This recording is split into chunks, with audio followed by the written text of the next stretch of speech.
Hello and welcome back to yet another daily Bedrock recap. My name is Mr. Smurf Gaming, and as always I'm joined by my friend and co-host TF Brit. We want to start this week off by giving a special shout out to Slackers and Gen 5 who got married this week. Congratulations, and we hope the two of you live a long and happy life together. Last week the server spent much of their time in the end, killing the dragon and end raiding cities. The rest of the week was spent with the typical shenanigans, jobs for hire, and of course, death. If you're not caught up, you can always find last week's recap in the cards of this video, as well as the pinned comments. Now let's get into what happened on the Truly Bedrock server this week. This week kicks off with Addie, who narrowly avoids the demise of two new companions after what appears to be a very long journey home, and then immediately takes on yet another intern job. Only this time is given the chance to decide between 3 mystery tasks and lets the fates decide by allowing a sheep to pick for him. Alright, Mr. Sheep, where are you gonna go? Is that number 3? I think you picked number 3. Yep. Oh, there we go. 3. Alright, number 3 it is. Then after, Jen leaks her everyday Starbucks order. And 1 pumpkin spice latte. Addie begins to brainstorm ideas to complete this task, and with the help of Eladrium, is able to quickly get his hands on some of the copper, collects most of the flowers on stream, and has a pretty interesting solution for the pumpkin spice latte. I'm not exactly sure what her requirements are gonna be, but this is probably the closest I can get. Potion stand, 3 bottles, blaze powder, and a magma cream. Wait, do I need nether wart too? No worries, Addie is able to borrow some wart from Moss and then is straight back to making this latte. Pumpkin spice latte. Once all the items are collected and ready, Addie summons Jen, and after being given the stamp of approval, is rewarded with yet another interesting tidbit about the server. So if I was to tell you lore about myself, that would be Delightful, yeah, I would love to know something about you, yeah, for sure. But what fun would it be if we spoiled it for you? Go watch Addie's video to stab into the story. Apparently, business is booming for Addie because as soon as one job ends, he is immediately hired for another to explore the world and to bring back one of each of the 9 new variants and deliver them.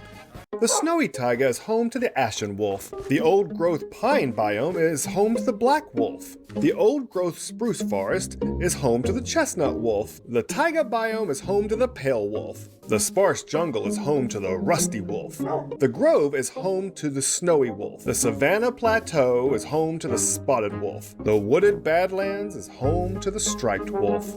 There seems to be a second type of dog here. It's very odd looking, and I can't seem to find it in the new dogs list, but I'll take it back with me anyways. Lastly, the forest is home to the woods wolf.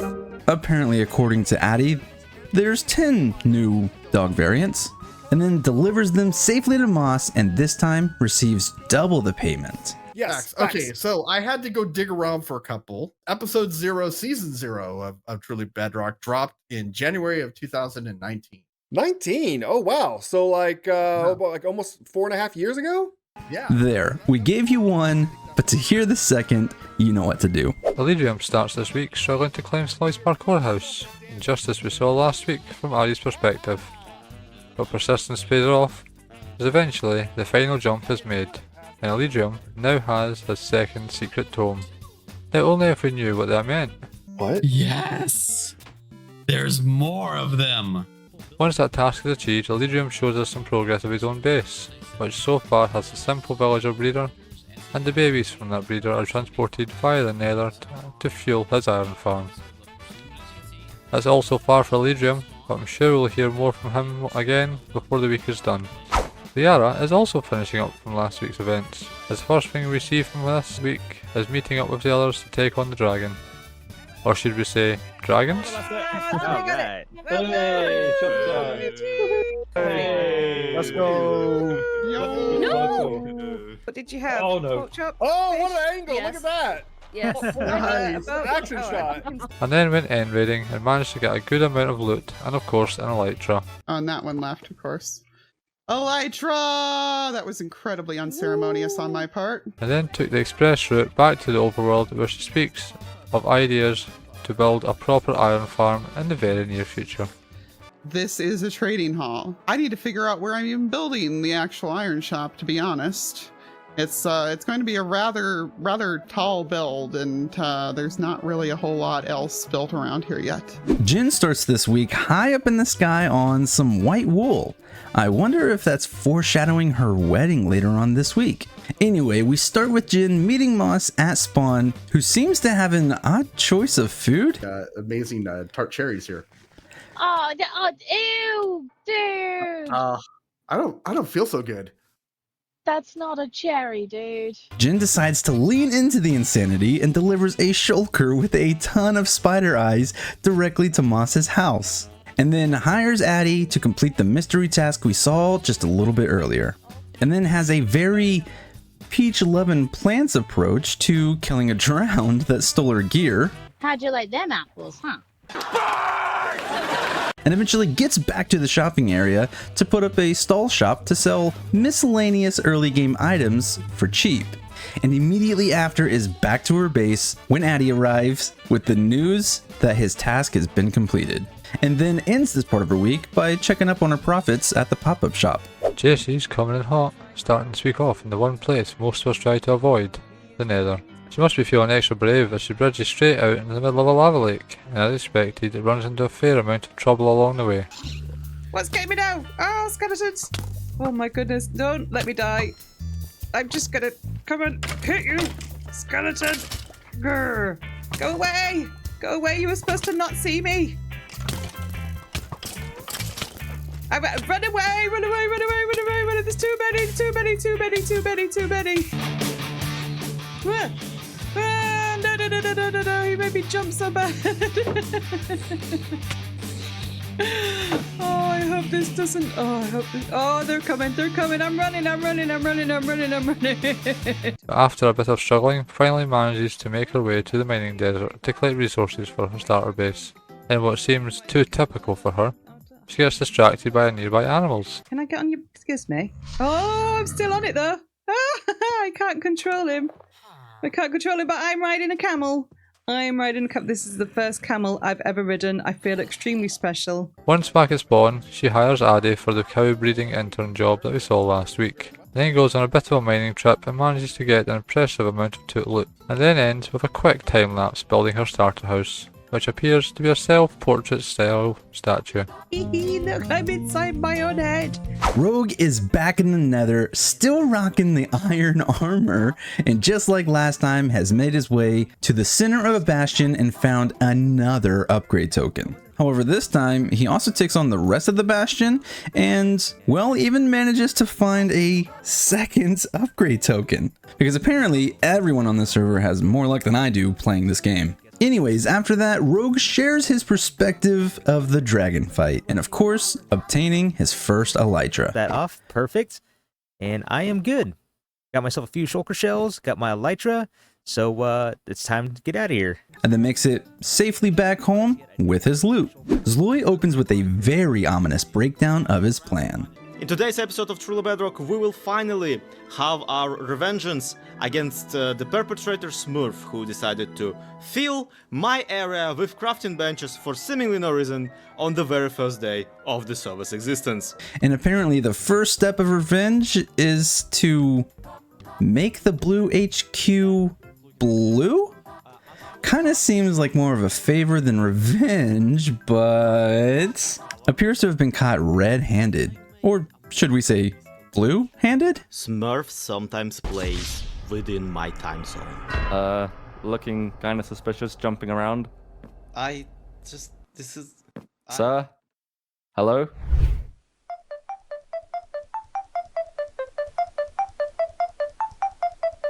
What's happened to the blue HQ? Okay, what happened? What do you want me... What are you... Come to the blue HQ. Does this involve you? Is this some sort of prank? Am I missing something? Why is every single block different? I'm pretty sure you people live here. Well, I mean, I'm pretty sure Alien was planning on redecorating this place anyway to make it a bit more blue, because it did look, I guess, grey before, which didn't really fit, so I mean, if this was you, thank you very much. I appreciate it. Stupid blue crew already wanting to repaint the stupid headquarters. I spent an entire morning on this prank. Well then. I told you it seems like more of a favor, but to make up for it, Zloy hits Smurf where it really hurts and builds a giant Gargamel over the blue HQ, boiling a Smurf, and I'm pretty sure he threatened to eat Smurf at one point. And also there's this cool guy Gargamel who flippin' eats them. So what I'm thinking is we're gonna take a Gargamel and we're gonna just put him boiling a Smurf directly over the blue HQ to send, you know, the most direct and most concise message of what's gonna happen to Smurf and he continues on his destructive ways. Anyways, once the pranks are over, Zloy gets to work building a very basic, not suspicious at all, log shop. Builder, I have accomplished tube. Congratulations, we have put a square into a circle. It's called architecture, look it up. That is, until you go into the basement, but we'll have to show you that just a little bit later. We get to see Smurf's initial reaction to the blue headquarter prank at the start of his week. I'm not really sure what to expect. What the heck has happened here? Fletching tables, really? I mean, the place definitely looks a lot more blue now. I guess that's good. Afterwards, Smurf gets started on digging out an extension under blue headquarters. We'll find someone else has already beaten him to the punch. Dig out these blocks. What the heck has happened here? Is this a cave? What the heck? And with the shenanigans going on, is so paranoid he places blame on Sloy for the hole already dug out under his base. Zloy seems to have some sort of secret tunnel. I have no idea why he did this, but it seems very similar to what's gone on under our base, and I feel like I just found it before it was completed. However, he uses it to his advantage as a head start and gets to work digging out the rest. However, he is impatient with the speed of mining, so takes a break to go hunting for wither skulls with the intent of taking on a wither so he can get a beacon and speed up the process. But completely chickens out and gets right back to digging the old fashioned way, to make a little extra room to move his storage. He then makes his way out to a mesa biome to collect enough resources to design the roof to the new extension of the base, and finishes up doing exactly that.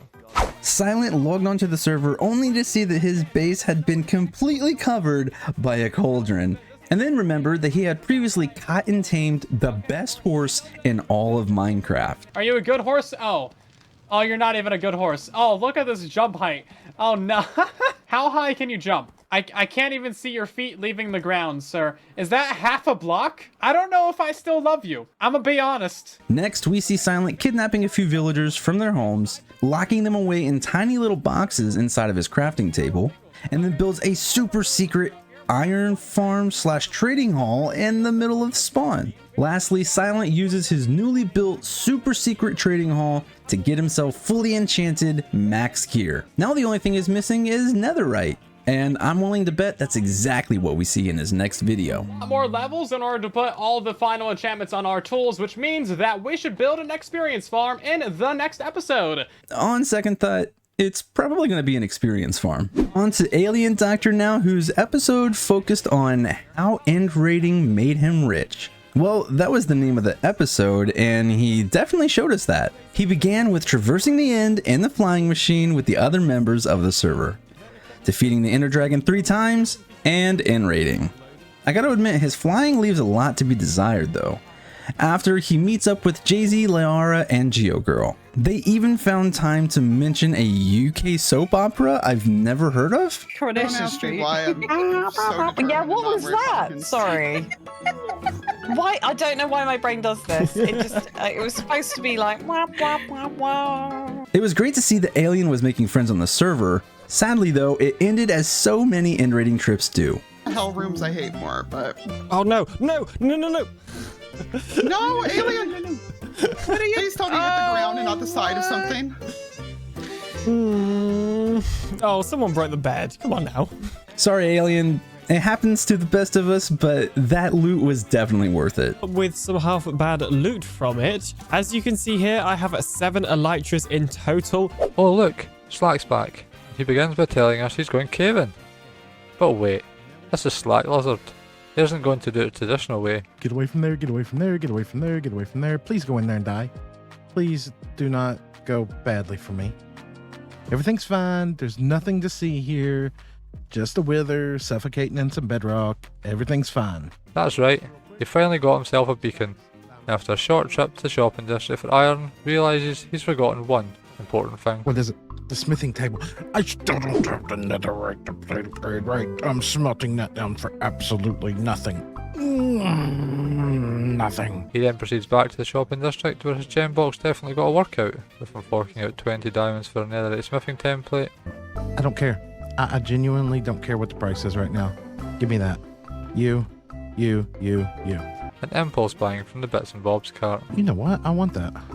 Give me that. I'll take that. Is there anything else I need out of here? You know, those are one of my favorite things ever. Give me that. I don't have none of those yet. Give me that. Give me that. After that, he proceeded to become the first member of the server in full netherite, and spent the remainder of the episode digging out the underside of his base and learning how the brand new crafter box works. Boom. Oh my god. Are you kidding me? Is it really that simple? No. You. Here, have some stuff. I gotta know. Oh my goodness. From one of the greatest technical players on the Bedrock edition, that was definitely worth seeing, and he definitely didn't disappoint with his final fully automated system. Groove a guy who welcomes us back with some cool dance moves. Dancing aside, he starts this episode with a very unorthodox montage.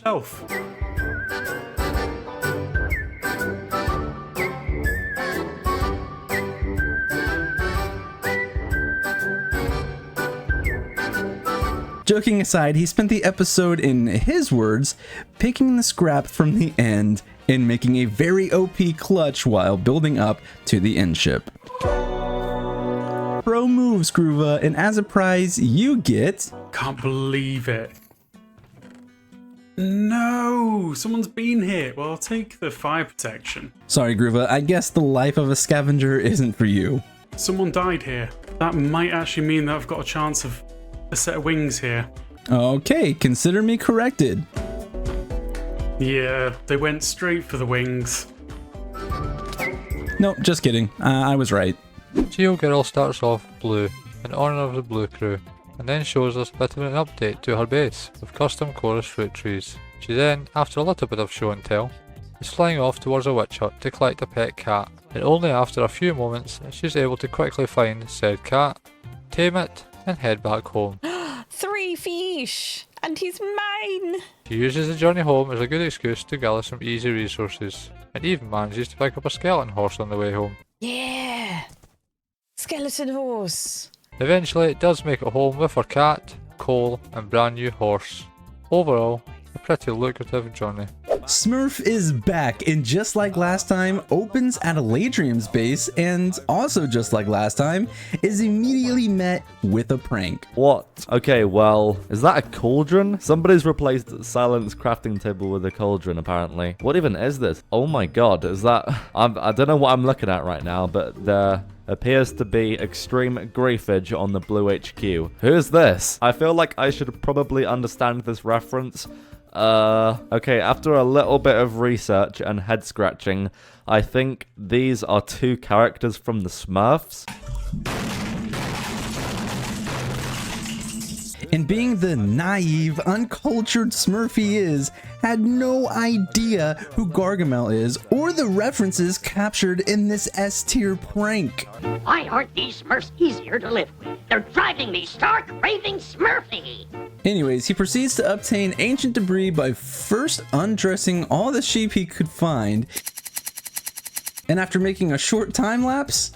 Okay, so it's been about 20 minutes of placing beds and mining ancient debris, and I have got a total of 39 ancient debris. And then just as Mr. Lizard did earlier, Smurf seeks out an upgrade token from a fellow Blue Crew member. Are you kidding me? What kind of psychopath doesn't leave one? That is not the way to do it, Mr. Alien. Oh man, that's a little bit annoying. I don't know why he would get rid of them. Like, the way I think people should do it is just duplicate them and then leave at least one for the next time you need to get some. In my opinion, that's just the way to do it. I can't be the only one shouting at my screen, they will be in his ender chest. Smurf exposed that he doesn't watch the recap, or else he would know that there's a shop right across the river selling the very thing he's looking for. Or maybe Smurf just needs a nap. Well, I don't know about Smurf, but his recording software clearly drifted off, as all the footage with slates to kill the Wither and get his haste tube beacon are rendered useless. But now that he has a beacon in hand, Smurf gets to work digging out the rest of his base, and somehow